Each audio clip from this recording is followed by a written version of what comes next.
about 60 nautical miles, including San Clemente Island. A test signal was broadcast to test the public warning system. The test is normally conducted between 10 a.m. and noon each Wednesday, weather permitting.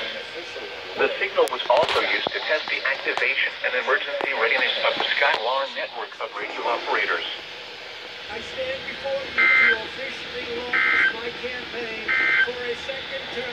Now for the official. Alright, so that was the weekly test, and yeah, it's a perfect activation, I think. Mostly sunny.